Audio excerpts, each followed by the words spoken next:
Ay lalupot na oh. Bulutot. Masunog.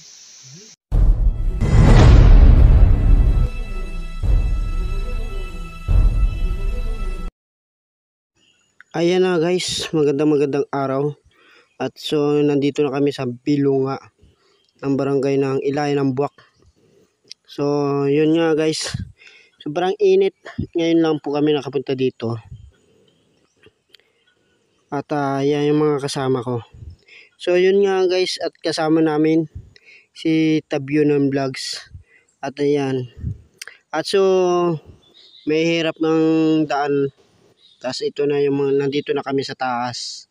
So sobrang init daw. So yan na nga, at marami na, yun na nga pala guys, at marami talaga mga kasama ko. At yun, sabi nga sa akin ng mga kasama ko, ang hirap pala dumaan dito sa mga batuan na ito. So yan na nga. So tiyaga lang, laban lang. At yan, ano na kami, nag-iinit ang tubig. Swimming pool na liguan namin. So yun na nga guys, at kumuha na rin kami ng kahoy. At yung iba nagaintindi din at nagabuhay ng apoy. So yun, yung kasama ko. At lahat kami tulong-tulong para kami ay makakain ng tanghalian. So yun nga guys, at alauna ng media na kami halos makain, mamaya at makakain na rin kami. So ako uminom ng tubig guys. At yun. Kaya sobrang lamig din ang simoy dito kasi nandito kami sa sapa ng Bilunga. Yun nga guys, at kamatis na kamatis, pulang-pula. Sabi nga ng kasama ko, yan palang masarap ng luto. Ay yan ang nakamha ng ganitong luto nito.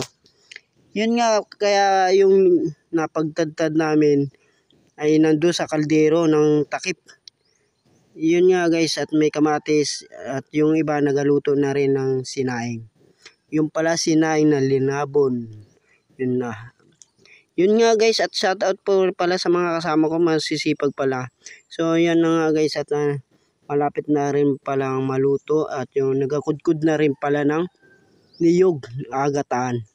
So yun nga, napilipit-pilipit yung hipon at naayaw ni Batang Vlog. Andoyay. So yun nga guys, at malapit na rin at wow, sarap guys. Yan ang pala ang paborito ng taga-probinsya ng Marinduque, ng Batang Duyay Vlog. Yun nga guys. Takam talaga ako dito. Ay, talagang wala pang kain kasi kami, wala pang kain ng umaga, pero ngayon pa lang, patangali pa lang, makakain pa lang. So yung mga iba nagtitiis ang kasi nagaluto pa rin ng. Ngayon daw nga guys, nakatikim ng hipon na inihaw. So yun nga, nakaprepare na yung mga ibang pagkain. At yun, nagpray nga yung kasama ko para hanggang na lang kasi kami, hanggang bukas kami uuwi kasi dito kami kasi matulog. At yun, panoorin niyo guys yung part nito, marami pang video pa. So kasi may mga kasama kami mga bata guys, yung taga rito sa parte ng kabarangay ng Bilunga ng Buwak. At yun nga, kasi yung iba nahihiya pang kumain. So nagsalo-salo nga kami kasi yan na nga guys, yung sabi ni brother, huwag na kayo mahiya at kain tayo para matanggal ang gutom natin. So mahaba pa ang lalakbayan namin nga. Yun, charot, yun, sabi nga nung kasama ko, huwag natin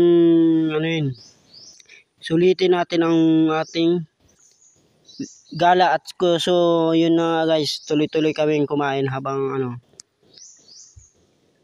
at yun, shout out po pala dyan sa mga taga Bilunga ng kabarangay. So maraming salamat talaga sa mga nag-alok sa amin at pinagbigyan kami at pumasyal sa kanilang barangay.